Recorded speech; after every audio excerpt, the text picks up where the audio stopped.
Also warum nach Deutschland umziehen, Motorräder und ich mag Motorräder, das ist auch kein Ding. Aber warum hingehen und so Menschen reden und wo Leben schwer ist, versuchen Sinn zu bringen und so weiter. Warum? Wir wissen manchmal, dass Menschen beschäftigt sind. Wir wissen, dass Leben ist busy. Wir haben vieles zu tun. Wir müssen uns um vieles kümmern.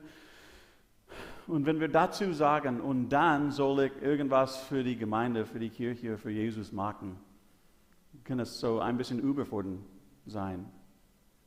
Das Ding ist, wir nehmen diese Aufgabe, was Jesus uns gegeben hat, und denken, dass es so ein Teil des Lebens ist, wenn das ist überhaupt nicht wahr. Paulus hat so die Aufgabe von Jesus so beschrieben in 2. Korintherbrief. Er schreibt da so: Sind wir nun Botschafter für Christus? Und zwar so, dass Gott selbst durch uns ermahnt. So bitten wir nun selbstvertretend für Christus: Lasst euch versöhnen mit Gott. Denn er hat den, der von keiner Sünde wusste, für uns zur Sünde gemacht, damit wir in ihm Gerechtigkeit Gottes würden. Das ist unsere Aufgabe, weil es schon für uns ist, weil Jesus schon das mit uns gemacht hat, sollen wir, was er gemacht hat, das sollen wir nehmen und weitergeben und so ein Leben stellen, das ähnlich wie Jesus' Leben ist. Und wir denken, das ist heute schwer, weil wir so vieles vorhaben, weil wir Kinder haben, weil wir Sport machen. Das Problem ist, wir vergessen, dass es nicht so optional ist. Jesus hat, und das ist, wo der Text heute ist, Matthäus 28, 18 bis 20. Hoffentlich habt ihr Bibeln dabei. Vorher, als ich jünger war, als Prediger steht man auch, der Text heute ist, und dann hört Seiten und Papier und flip. Jetzt ist alles elektronisch und man hört nichts und denkt, sind Sie eingeschlafen? Was ist hier los? Die bewegen sich, es ist einfach so. Alles ist so, oder? Es gibt auch eine App für das Evangelium, aber darüber reden wir später. Jesus in Matthäus 28, wir fangen mit Vers 18 an und gehen durch 20. Aber es gibt einen bekannten Titel für den Text. Kennt ihr den Titel, wie diesen Block genannt ist? Der Missionsbefehl. Danke. Mein Deutsch ist nicht so gut, aber Befehl bedeutet das, dass wir dürfen entscheiden, ob wir es machen oder nicht. Was ist ein Befehl? Okay, ihr versteht. Dann gehen wir weiter. So, Jesus hier in Vers 18. Und Jesus trat herzu, redete mit ihnen und sprach: Mir ist gegeben alle Macht im Himmel und auf Erden. So geht nun hin und macht zu Jüngern alle Völker und tauft sie auf den Namen des Vaters und des Sohnes und des Heiligen Geistes und lehrt sie alles halten, was ich euch befohlen habe. Und siehe, ich bin bei euch alle Tage bis an das Ende der Weltzeit. Amen. Ich bin Papa. Ich habe 2 Kinder. Ich habe 2 Teenagers jetzt. Schwer, oder? Die mit Teenagers sagen ja und die mit Kindern sagen oh nein. Ich dachte, dass es schon schwer war. Aber es gibt so Hierarchie zu Hause und Autorität, und wenn Papa reinkommt und sagt, hey, räum dein Schlafzimmer auf. Und die Kinder sollen es machen, oder? Sollen es machen, oder? Sie dürfen auch entscheiden, dass sie das nicht machen wollen. Es gibt Konsequenzen dafür. Aber ich finde, dass die Kirche heute, die Gemeinde heute ist so geworden, dass wir sagen, als ob ich zu Hause komme und sage, hey Kayla, räum dein Schlafzimmer auf. Und sie sagte, okay. Und sie geht rein und 2 Stunden da rein ist und dann kommt raus und sagt, hey Papa, weißt du was? Ich habe gelernt, was du mir geboten hast. Ja? Du hast mir gesagt, Kayla, räum dein Schlafzimmer auf. Ich habe es auch auf Griechisch und Hebräisch gelernt. Ich kann das weitergeben. Ich kann alles sagen, was du mir gesagt hast.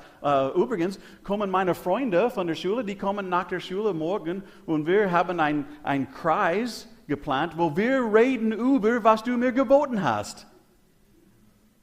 Ist das cool, Papa? Ja, okay, aber ist dein Schlafzimmer jetzt rein? Nein. Jesus hat uns etwas geboten. Und wir sehen diesen Befehl, als ob wir dürfen entscheiden. Natürlich dürfen wir, alles ist möglich in Jesus. Aber nicht alles lohnt sich. Und er fängt hier an mit einem Satz, das ganz klar, es stellt hier alles klar, alle Macht im Himmel und auf Erde gehört mir. Das heißt, ich bin der Chef und ihr nicht. Ich weiß das, weil in Vers 19, nochmal Grammar und Grammatik ist nicht so mein Ding, aber das erste Wort in Vers 19 ist so. Ich habe das und das und das so. Das bedeutet deswegen. Das bedeutet, weil das, dann das. Mathe, richtig? Oh, ich bin kein Fan von Mathe auch. So, Jesus sagte, alle Macht im Himmel und auf Erde gehört mir. So. Und dann gibt er diese imperative Verben. Grammatik. Schule heute, eine Schulung über deutsche Grammatik von einem American. Lustig, ja. Aber er hat bestimmte Wörter in dem Missionsbefehl benutzt, die heißen imperative Verben. Das heißt, dass sie geboten sind. Wir wissen, dass war kein Subjekt da im Satz ist, einfach geht hin. Das Subjekt ist nicht so da geschrieben, aber wir verstehen, dass das heißt, ihr geht hin. Richtig? Sag das mit mir. Ihr geht hin. Wir gehen hin. Gut, fertig. Wir gehen hin. Hingehen. Die Gemeinde heute, wir haben den Befehl als optional genommen. Wir sagen, ja, ich bin so und so und so.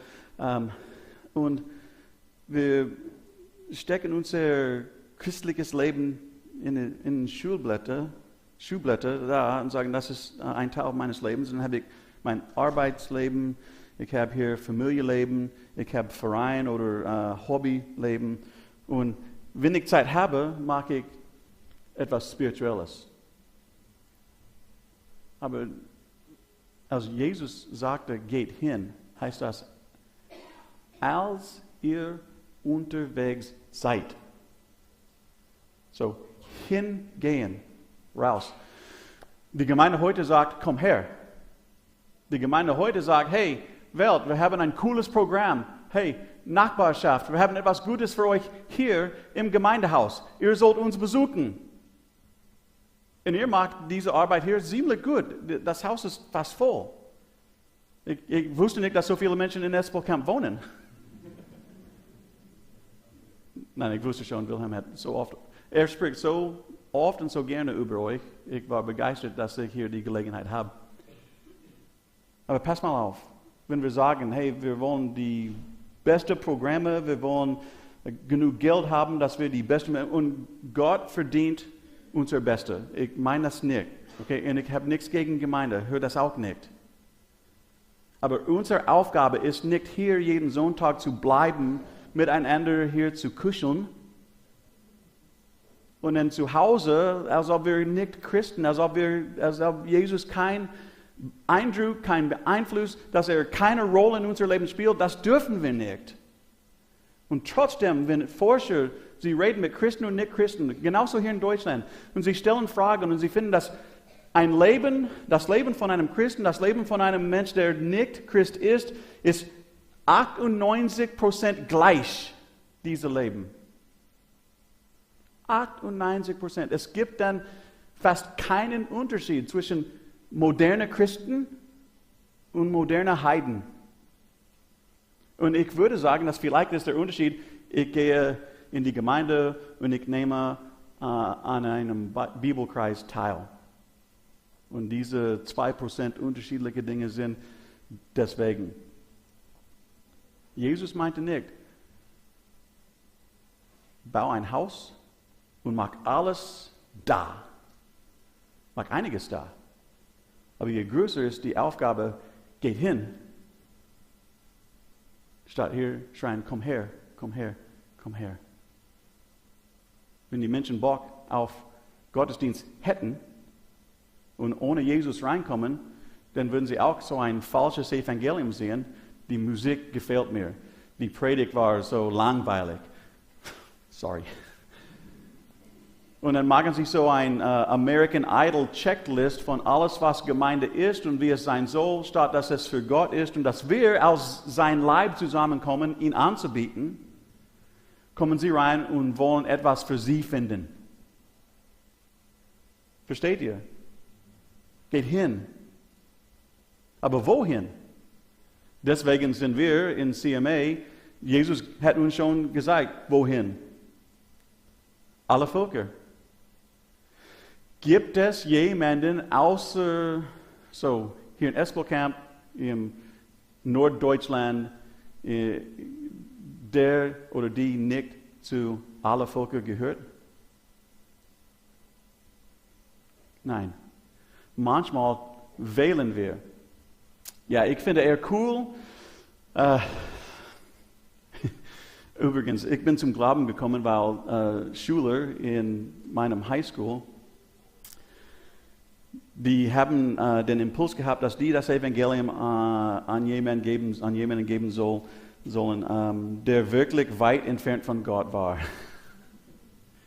Und ich bin der Gewinner. In der Zeit, mein Highschool, wo ich war, hatten wir fast 3000 Schüler, 9. bis 12. Klasse in Dallas, so große Schule. Und ich war da Mittagessen, Mensa, so am Rockertisch. Leder, egal, ob es 40 Grad draußen war, haben wir alle Leder und haben kein Besteck benutzt, wenn wir essen. Tiertisch war das. Und die christliche Schüler, die waren von einer Gemeinde, haben auch einen Tisch gehabt, haben für die Schüler gebetet. Und dann haben sie gesagt, ja, der sieht hoffnungslos aus. Wirklich, ich war 40 Kilo von Drogen und Alkohol. Ich habe Haare bis hier gehabt. Am ersten Tag, als die eine Missionarin zu unserem Tisch geschickt haben, hatte ich ein Iron Maiden Concert T-Shirt an und meine Haare waren orange. Ich habe versucht, das blond zu machen mit Hydrogen Peroxide. Ich weiß nicht, was das bedeutet auf Deutsch, aber es ist orange geworden statt blond. Und ich war das Kind, das die Kinder, sie dürfen nicht mitmachen. Die Eltern haben gesagt, mit ihm, nee, ich bleib weg. Das war ich. Und diese Christenschüler haben mich gesehen und sagten, er sucht nach etwas und wir wissen bestimmt, wofür oder wonach er sucht. Und die haben eine Missionarin zu unserem Tisch geschickt und sie hat das Evangelium beigebracht. Und ich habe nicht so automatisch so reagiert, aber ich habe Fragen gestellt und nach einigen Wochen habe ich gesagt, warum bist du zu unserem Tisch? Du passt nicht. Ja, ich wollte dir über Jesus erzählen. Ja, du hast erzählt, ich verstehe nicht. Komm mit, ich habe, unser Jugendpastor kennt das besser als ich. Und dann habe ich Robert kennengelernt und er hat mich zum Glauben gebracht. Da in der Schule, wo das so die nicht spirituellen Bereich ist. Und macht keinen Fehler, die Schulen sind voll mit Finsternis. Die Welt, nicht nur in Amerika, hier in Deutschland auch. Alles Mögliche beibringen, dass man darf diese Entscheidung, das alles, solange es dir gefällt, ist das okay. Aber wir wissen von der Bibel, dass das nicht stimmt. Und wir brauchen Lichter in den Schulen, genauso wie bei der Arbeit, genauso wie bei Vereinen. Wo Menschen sind, brauchen sie da Licht. Wir sollen zu allen gehen, nicht wählen. Ja, er sieht nicht so scary aus. Er ist kein Biker. Sein Bart mit Kindern ist das 50-50, dass sie mich mögen oder dass sie Angst vor mir haben. Und der Bart spielt die größte Rolle. So. Dann hat er bestimmte Dinge uns gesagt. So, wir sollen hingehen, statt herkommen. Wir sollen zu allen gehen Und dann wir sollen Jünger machen. Wenn wir überhaupt hingehen, manchmal was passiert ist, wir geben eine Einladung zum Gottesdienst. Hey, kommt mit zur Gemeinde. Hey, kommt mit zur Gemeinde. Hey, kommt mit zur Gemeinde. Gemeinde ist gut. Gemeinde ist die Ehebraut Christi.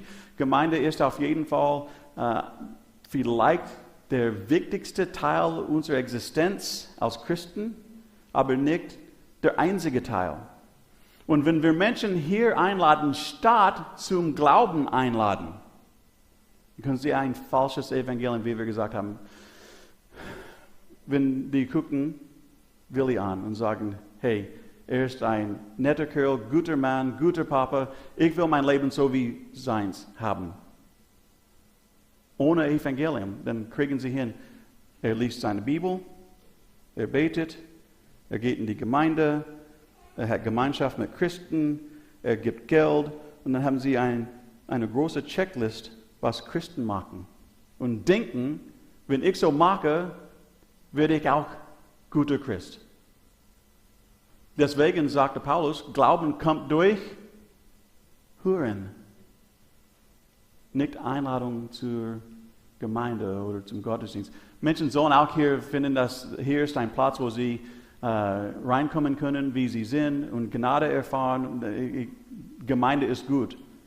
Aber der erste Schritt ist, dass die zum Glauben kommen. Und wenn Gemeinde eine große Rolle dafür spielt, dann ja. Aber zuerst versuchen wir, Jünger zu machen, nicht Teilnehmer. Jesus hat uns geboten, geht zu allen und macht zu Jünger. Nicht Mitglieder, nicht Teilnehmer. Unsere Priorität muss dann Nummer 1 sein, dass wir Jünger machen, weil der Chef es gesagt hat. Und tauft die auf den Namen des Vaters, des Sohnes und des Heiligen Geistes. Die Taufe ist ein Zeugnis von was Jesus schon in unser Leben gemacht hat. Und so das heißt nicht nur, dass wir die taufen sollen, dass man soll sich taufen lassen, aber soll so im Publikum ein Zeugnis geben. Ich bin gerettet. Ich bin gerettet. Das heißt, ich komme aus den südlichen Baptisten in Amerika. Unsere Konfession war gegründet aufgrund, dass wir glauben, die Taufe soll nach der Rettung stattfinden, weil die Taufe ein Zeichen der Rettung ist. Versteht ihr? In Amerika ist es nicht so schwer wie hier in Deutschland, das beizubringen. Ich war als Baby getauft in der katholischen Kirche. Und als ich wirklich zum Glauben gekommen bin, hat mein Jugendpastor gesagt, hey, was denkst du an die Taufe? Ja, ich bin schon getauft. Er sagte, wirklich? Und wann hast du entschieden, Jesus nachzufolgen? Ja, gar nicht. Dann hast du einfach so im Publikum so ein Bad gehabt. Ich verstehe es nicht. Du bist nass geworden, das war keine Taufe. Ich sagte, Zeig mir. Er hat im Neuen Testament 8 Geschichten gezeigt, wo Menschen zum Glauben gekommen sind und danach haben alle sich taufen lassen, nach der Rettung. So, ich bin nach Hause gegangen, natürlich. Mama, ich bin jetzt Christ geworden und mein Jugendpastor will, dass ich mich taufen lasse. Was denkst du davon? Nein, du warst schon mal. So, ich bin zurück zum Jugendpastor. Meine Mama ist dagegen, deswegen mache ich das jetzt, sofort, so schnell wie möglich. 17, ja, ihr wisst. Er sagte, nein, darfst du nicht. Ja? Er sagte, Mama und Papa sind Autoritäten in deinem Leben. Die haben Nein gesagt und du wartest, bis die Ja sagen. Der Herr versteht das und du hast recht. Du bist jetzt Christ geworden und sollst du dich taufen lassen. Aber wir warten, bis Mama Ja sagt. Mein Papa war schon weg. So, dann habe ich jeden Tag gefragt, darf ich jetzt? Hey Mama, Dienstag, darf ich jetzt? Mittwoch, darf ich jetzt? Nach 3 Wochen, wirklich, mindestens einmal pro Tag, hat sie, hör auf, okay. Ich verstehe, dass das wichtig ist. Geh hin, mach, was du willst. Ja, gewonnen. 7 Jahre später habe ich die Ehre gehabt, meine Mama zum Glauben zu bringen. Und sie hat mich gefragt, gleich nach sie gebetet hat, was soll ich jetzt machen? Geht hin zur Gemeinde, wo ich war, und fragt den Pastor. Der Pastor da kann alles erzählen, was du jetzt machen solltest. Ich wollte nicht kämpfen. Sie ist zur Gemeinde gegangen und der Pastor hat erzählt, du solltest dich taufen lassen. Sie hat mich angerufen, hey, weißt du was? Ich war 24 in der Zeit. Weißt du was? Der Pastor meinte, dass ich mich taufen lassen soll. Ja, ich bin dafür. Und dann hat sie gesagt, aber jetzt verstehe ich, warum es so wichtig war, und ich entschuldige mich, dass ich dich so zurückgehalten habe und dass ich so ein Hindernis war und dass du könnte das nicht sofort machen. Und ich würde es verstehen, wenn du nicht dabei bist, weil du am Sonntag arbeitest. Ich verstehe. Ich war Pastor in der Zeit. Ich sage, auf jeden Fall bin ich dabei. In dem Moment hat sie verstanden. Und die Taufe war für sie vor 7 Jahren ein Zeugnis, wie wichtig diese Entscheidung mir war. Die Taufe spielt eine große Rolle, nicht nur in unserem Glauben, sondern in was die Menschen herum sehen. Geht hin zu allen, macht die zu Jünger, dann tauft die. Übrigens, Gemeinden dürfen entscheiden, natürlich, wer taufen darf und wer nicht. Aber wenn wir sagen, nur professionelle Pastoren dürfen taufen, dann müssen wir sagen, der ganze Vers ist nicht für jeden Christ. Jesus sagte nicht, geht hin zu allen, macht zu Jünger, hab einen Pastor, die taufen, und dann, er sagte, geht hin zu allen, macht zu Jünger, tauft die. Die sollen Zeugnisse. Menschen sollen wissen, warum wir glauben, was wir glauben, und dass wir es überhaupt glauben. Der letzte Ding, das er geboten hat. Und lehrt die, alles zu behalten, was ich euch befohlen habe. Wie messen wir Wachstum als Christen? Wie messen wir, 23 Jahre als Pastor, 7 Jahre hier in Deutschland als Gemeindegründer, und wenn ich Menschen frage, und so, wie geht's deinem Glauben, was ist los in deinem Leben und alles, die sagen, well, ich lese dieses Buch, ich versuche das zu lernen, ich gehe 7 Mal pro Tag in die Gemeinde.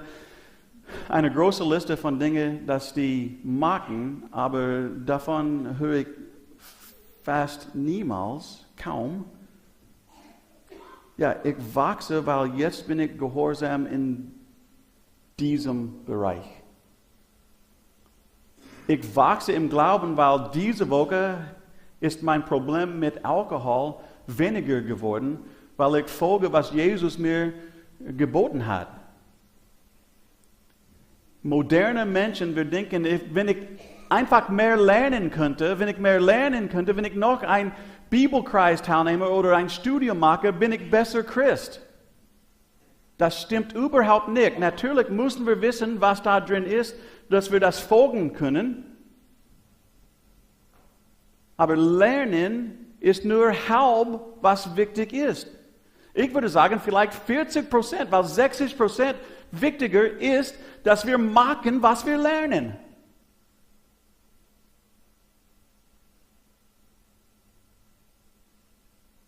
Versteht ihr? Warum lernen wir die Bibel? Dass wir mehr Liebe von Gott kriegen, dass wir so heilig aussehen? Oder weil wir seine Stimme in der Buch hören und er sagt uns, was wir machen sollen. Jesus sagte selbst, wenn ihr mich liebt, macht ihr, was ich gesagt habe. Oder? Er sagt nicht, wenn ihr mich liebt, werdet ihr lernen, alles, was ich gesagt habe, und nach Hause gehen.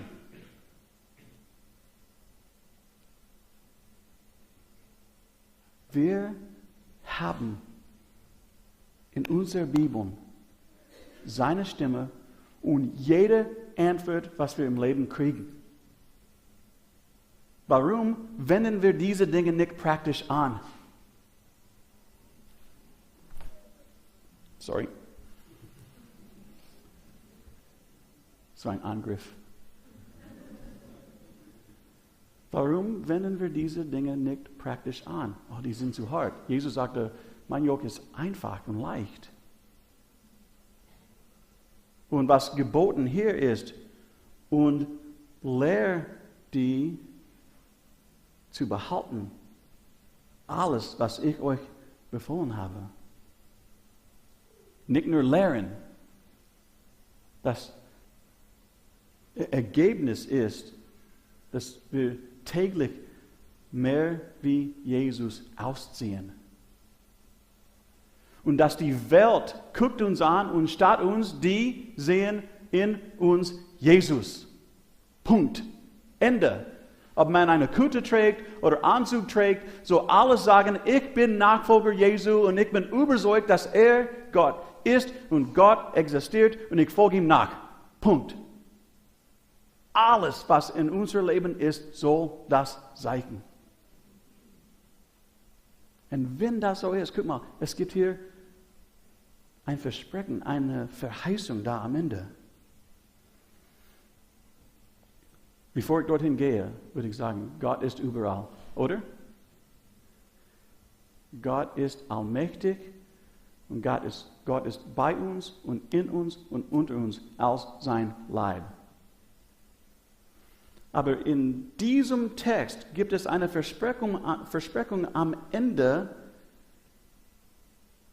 das hat eine tiefere Bedeutung, als Gott existiert und ist überall. Er sagte, und siehe, ich bin bei euch alle Tage bis an das Ende der Weltzeit. Wisst ihr, was cool ist? Am Anfang sagt er, alle Autorität, alle Macht gehört mir. Und wenn ihr macht, was ich befohlen habe, bin ich, der allmächtige Gott, dabei. Leute, keine Angst, kein Stress. Sag einfach, hey, das ist ganz klar. Ich soll hingehen, Jünger machen, die taufen und die lehren, gehorsam zu sein. Und ich soll keine Angst haben, weil der allmächtige Gott dabei ist. Er geht mit mir. Er geht vor mir. Er macht die Arbeit. Er ist der Geist, der uns Kraft gibt, diese Auswirkungen bringt. Bikers, Bankers, Lehrer, Sportler, Schüler, Senioren, ist egal. Jeder braucht Jesus und er sagte, wenn ihr meinen Befehl macht, gehe ich mit und machen wir zusammen und ich mache es durch euch und findet ihr Sinn des Lebens, weil ich euch hier gelassen als meine Botschaft habe. So die Frage ist heute, wer springt rein? Wer springt rein heute mit diesem Befehl? Und sobald wir fertig sind, sagt er, hey, ich gehe raus und ich werde von heute bis Ende meines Lebens Jünger machen. Ja. Amen. Das ist die Einladung da hinten.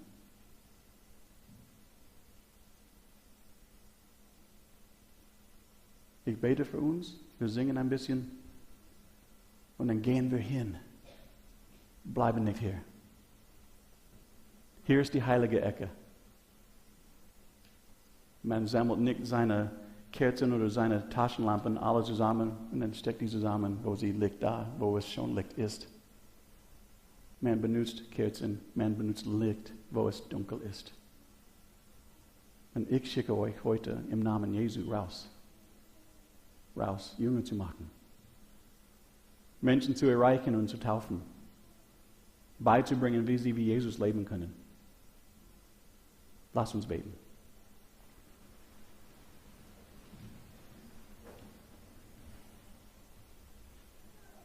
Herr, ich danke dir, dass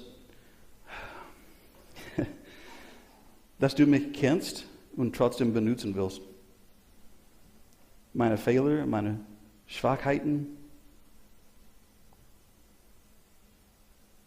Aber du weißt schon, dass es hier Menschen gibt, die auch so ein Leben haben. Und die sollen von uns erfahren, was das bedeutet, imperfekt zu sein, aber trotzdem benutzt bei Gott. Benutze uns. Wir sind deine Knechte.